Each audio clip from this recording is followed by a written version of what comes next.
Welcome to Holistic Wellness Revealed. I'm Leticia Sharp, and together we will go on a journey today of infinite possibilities of holistic wellness for a better life.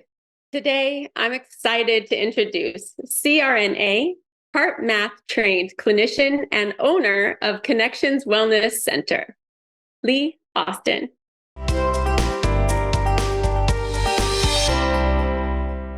Hello, Lee. How are you today? Hello, aloha. I'm wonderful. Thank you. So excited to be here.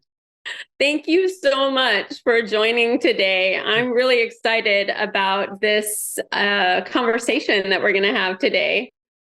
Me too. So, Nothing I'd rather do. Perfect. So I wanted to start it right off with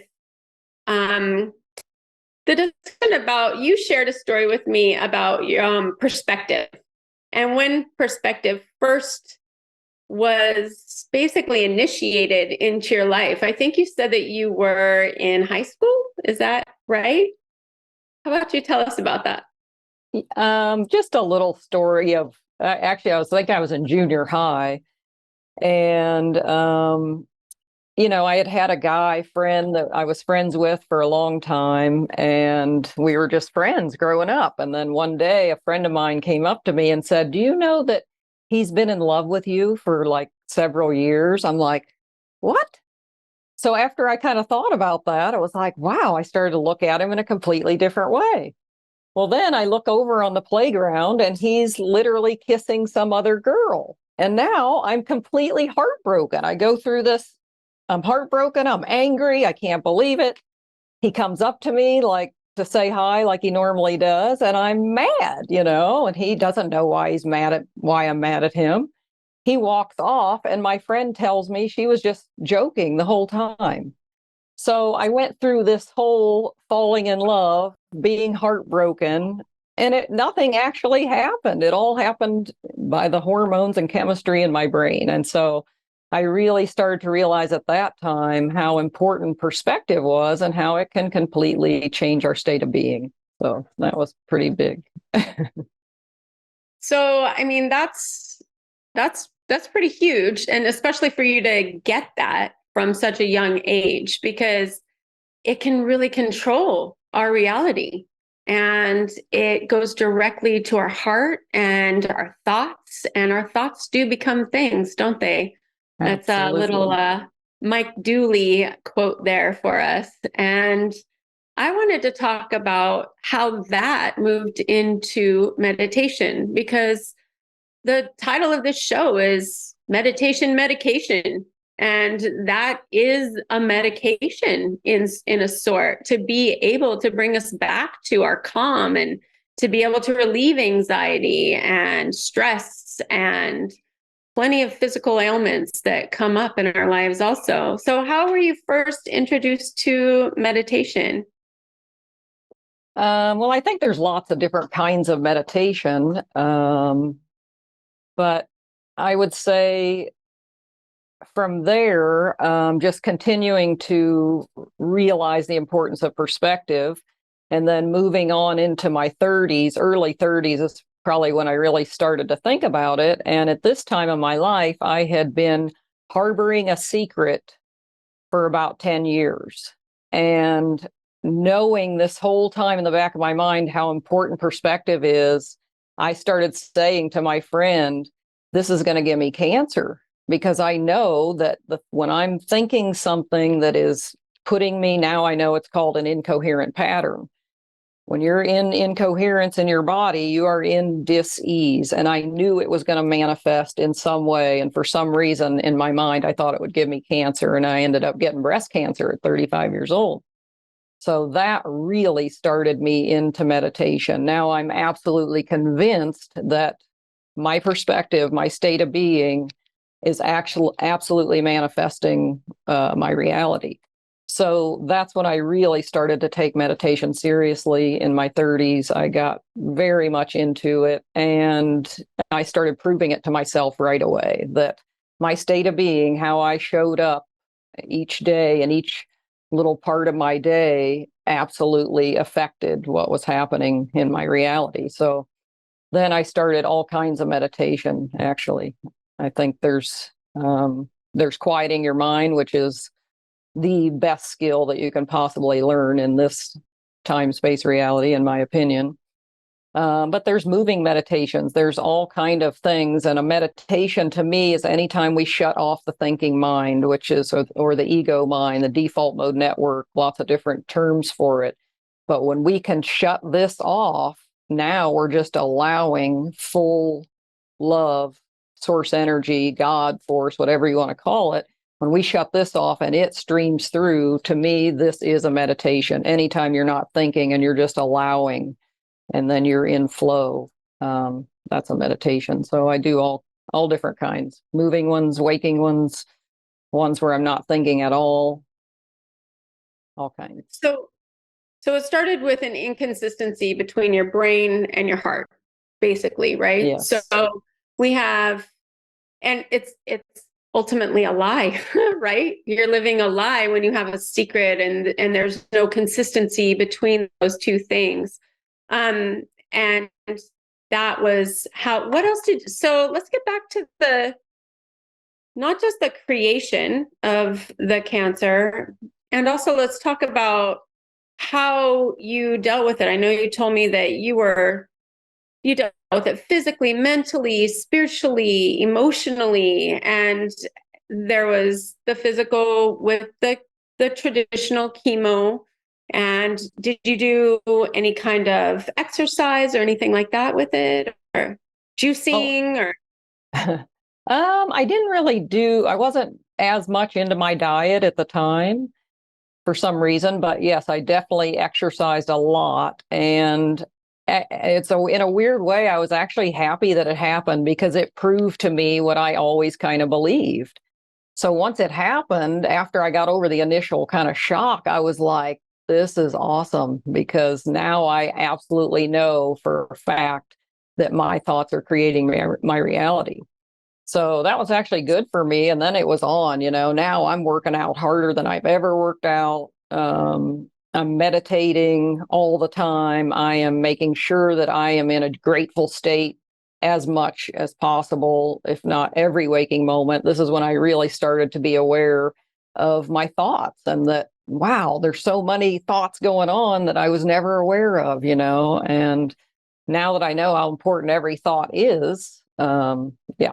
So that was really actually a really great time in my life. So, I mean, I guess that's kind of you're not the first person that I've heard say this, is that once they basically realized the gift that was brought to them through whatever ailment that they were dealing with, that's when the real freedom happened, because that's when they could find that connection to source. That's when they could find that connection to their purpose. That's when they felt like they had a knowing within themselves, and they took back control of, exactly. not that we ever really want to be in control, because that's false, but they took back that space and were able to expand in a way that really let their hearts sing, let their soul sing. So I love that you say that you were thankful and you were grateful for that. Now, you've talked to me about Joe Dispenza, and he was a huge influence. And you also said something to me. Have you been meditating every day for like 20 years? Is that what I heard you say?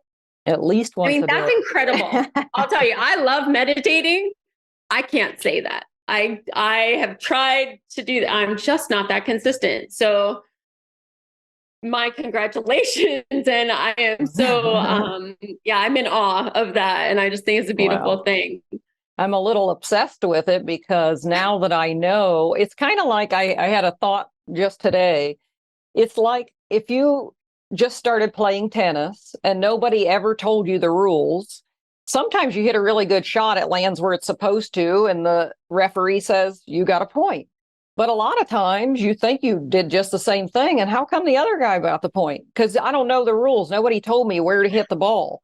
But once you know the rules to the game, it's like, oh, okay, now the rest of the game, the rest of your career, the rest of your life in this case, starts to get really exciting. So once I discover the rules to this game, this energy game of life that we're in, I'm obsessed with it. I know that every moment, there's not a moment that I want to go by that I'm not aware of what I'm thinking, or that if I'm aware that I'm thinking, I like to just not think and just allow. So I'm obsessed with it because my life depends on it. And I mean, the game is just so unbelievably fun and exciting once you know the rules and you start playing it. You know what I mean? Hard not to be obsessed with it. I like that. I love that analogy. So, and by the rules, what do you mean? What do you mean by that? The rules of life, the rules of meditation, Well, to getting into me, your and heart. well, so when I meditate, way of meditating is when I shut my mind off, I get downloads like stream of consciousness. So this is why I do it as much as I can, because I'm connected to my source, to my guidance system. So all these things I've just heard in my downloads, and I hear that.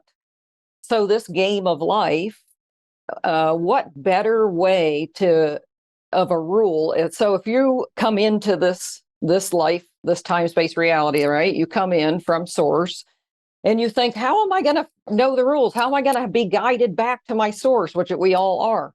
Well, it's not a set of rules written down that can be misinterpreted by somebody who lives in a different part of the world. We all have the guidance system within us. We all have a GPS point guiding us, pulling us back home to our source all the time. So all I have to do is follow that, right?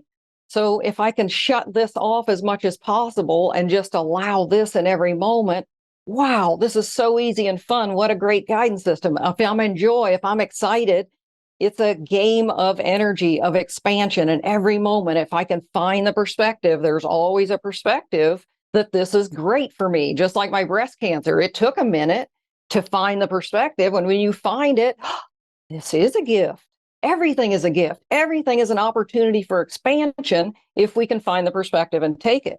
So once you learn how to do that, and you learn that in every moment, if I can find the perspective, or I can just find something to complement, find joy, find a way that you feel that expansion, that's your guidance system telling you you're on the right track. That's breadcrumbs, following the trail of your guidance to your highest joy. So I'm like I said, I just do that in every moment. I know it's a game. I know it's easy, or I should say it's simple, but it's not easy for us to follow it, for a lot of us, because we're so used to letting this run and thinking that this thinking mind is actually what's good for us. But to me, we only need this thinking mind like such a small percentage of the day, maybe 2% of the time. You actually need to figure out a math problem or something.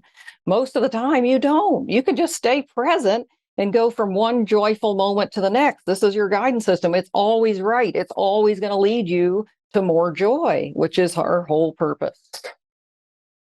So it's not even really rules or laws, so to speak. It's just tapping into each person's individual source and purpose and joy space.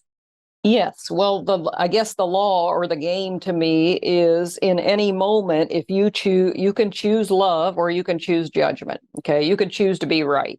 You could follow a list of rules, the 10, whatever religion or whatever, but that's not necessarily meaning you're choosing the energy in the moment. You might choose to, okay, somebody stole from you, so I can choose to be right and make them follow the law and da da da da da. Or I can, in that moment, be with that person and choose energy instead. I can say, reach out to that person. Well, what do you need? Instead of getting mad, why don't I say, what do you need?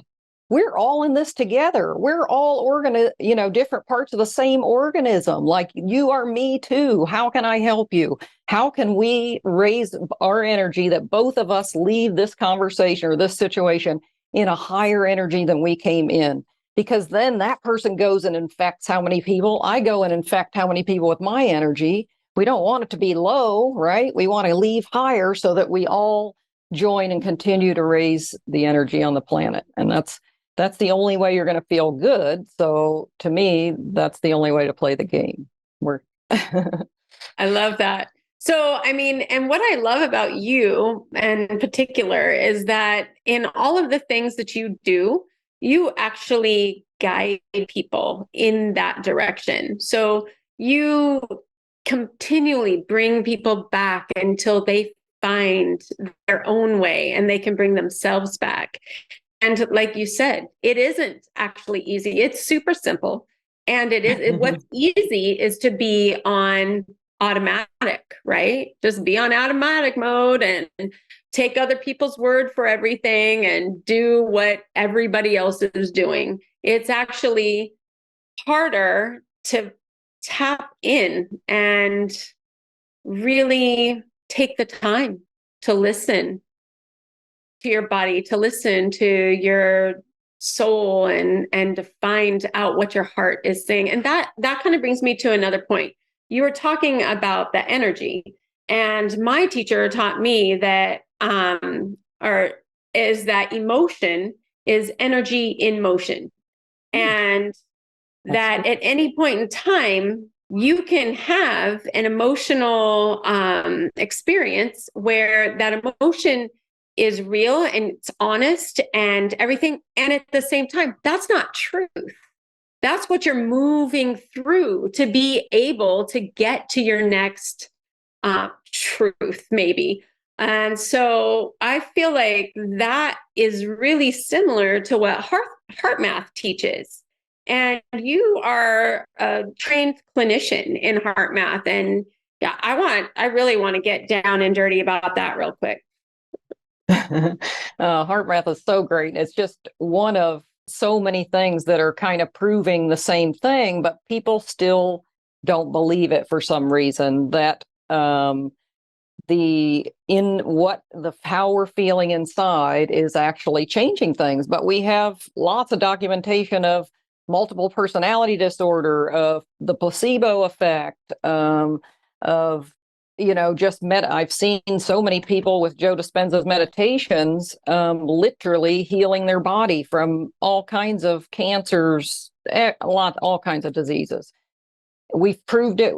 Dr. Massaro proved it, that water holds our intention. I mean, all these things, and heart math is just kind of putting it all together and giving us biofeedback equipment so that we can actually measure it and tell when we're in this state. So when you're in a meditative state, or that's why I say meditation there's many different forms, but all of them should bring you to a coherent state, which is what heart math basically teaches. So it's getting the water in your body in a very organized pattern.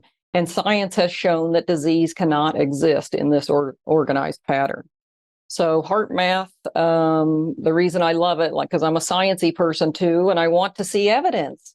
So I want to see, as my coherence scores get better every day, does my health get better? Yes. Do things, turn out differently in my experience?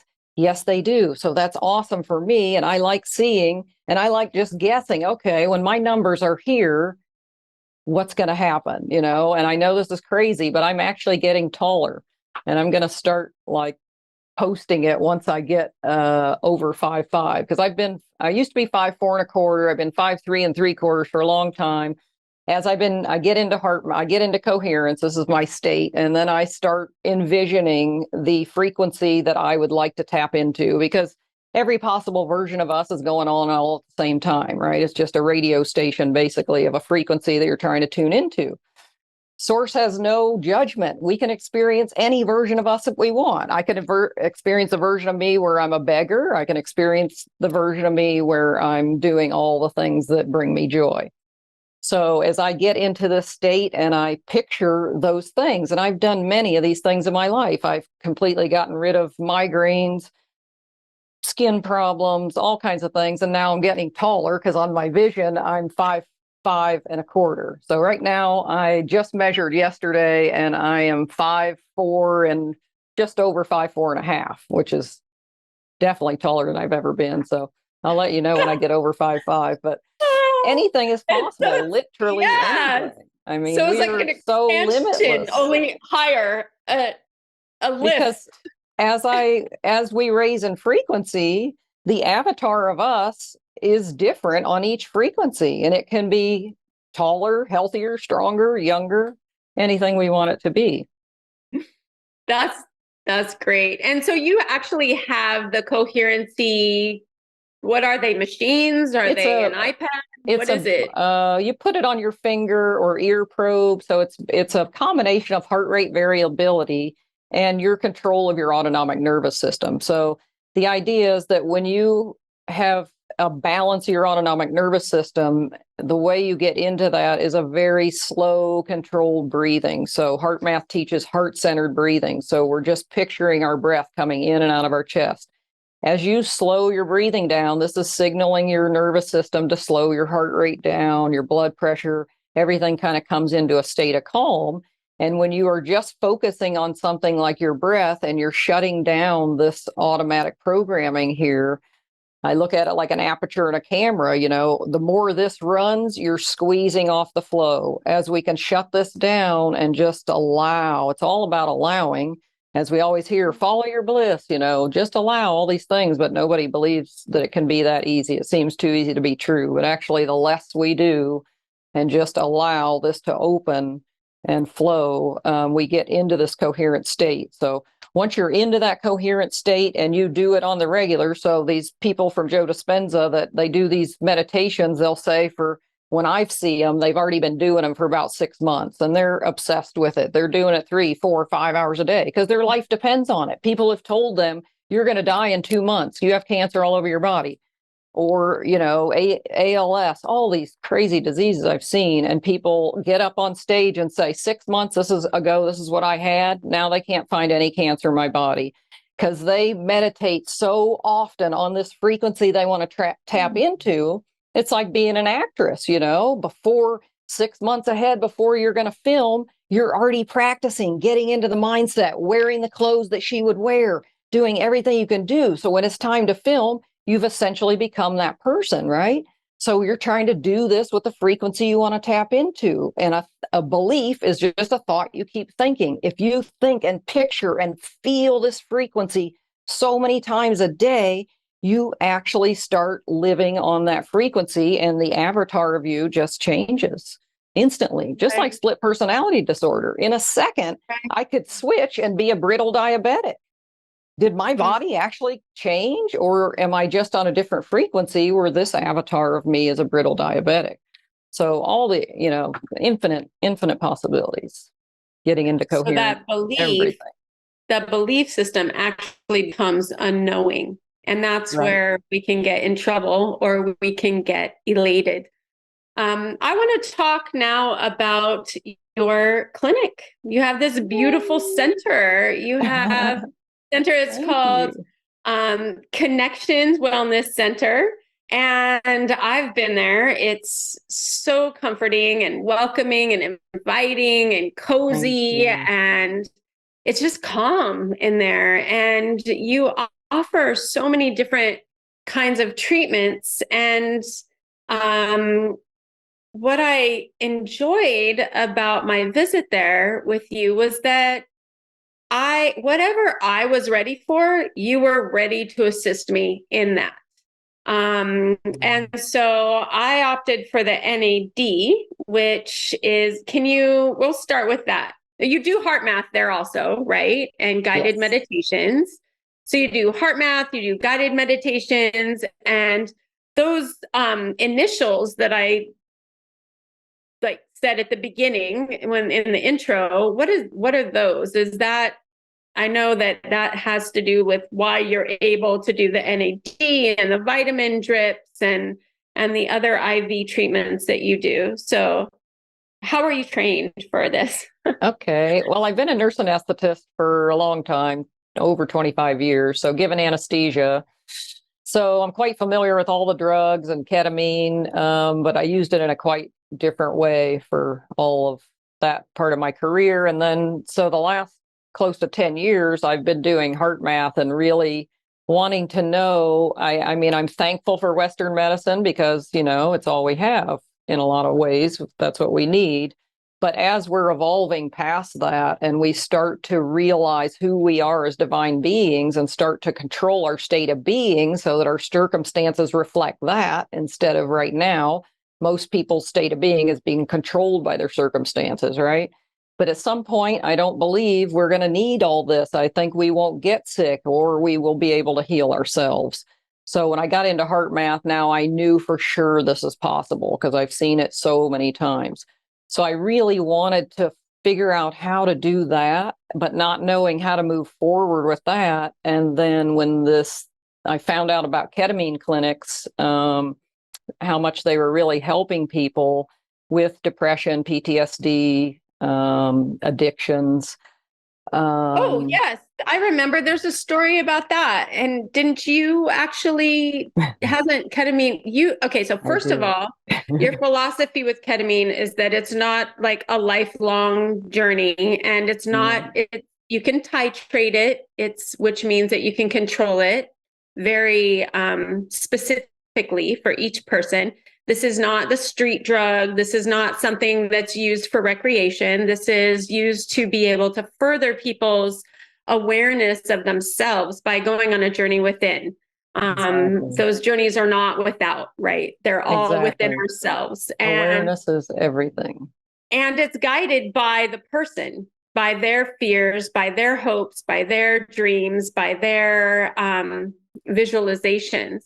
And I love the fact that you say that you only want to give 4 treatments, and you want them to be done at the max of 4 treatments and be able to start using their own inner perspective to be able to change their own life.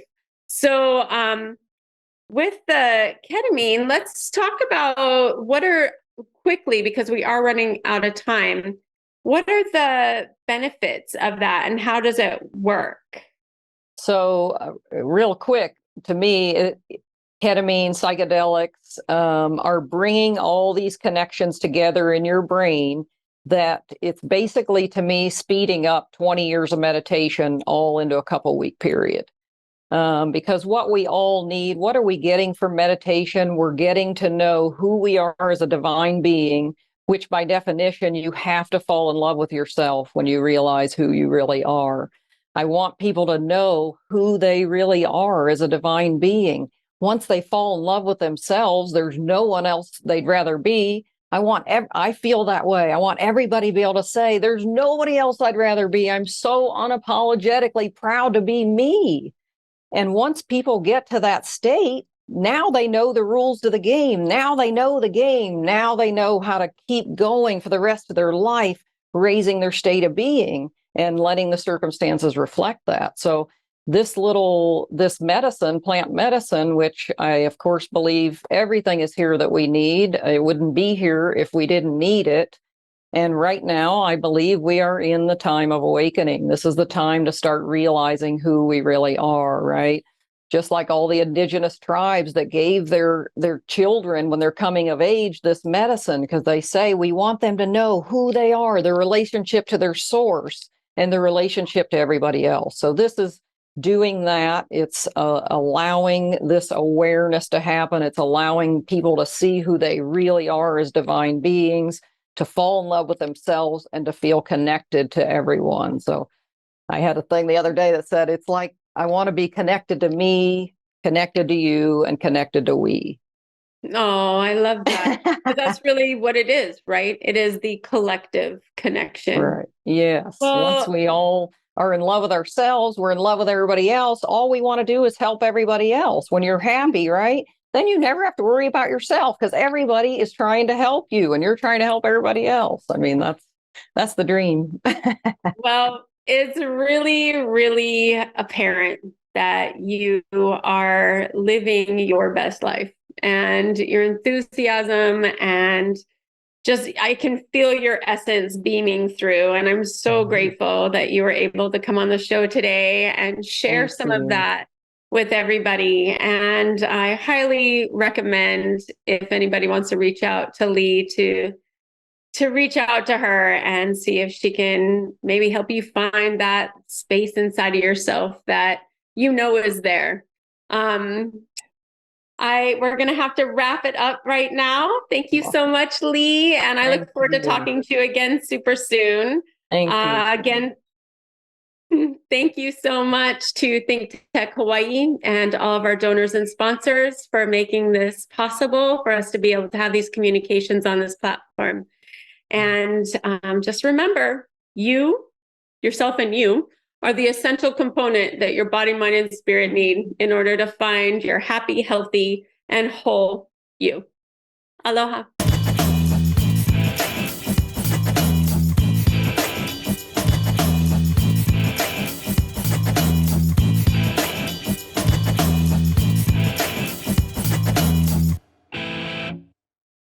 Thank you so much for watching ThinkTech Hawaii. If you like what we do, please like us and click the subscribe button on YouTube and the follow button on Vimeo. You can also follow us on Facebook, Instagram, and LinkedIn, and donate to us at thinktechhawaii.com. Mahalo.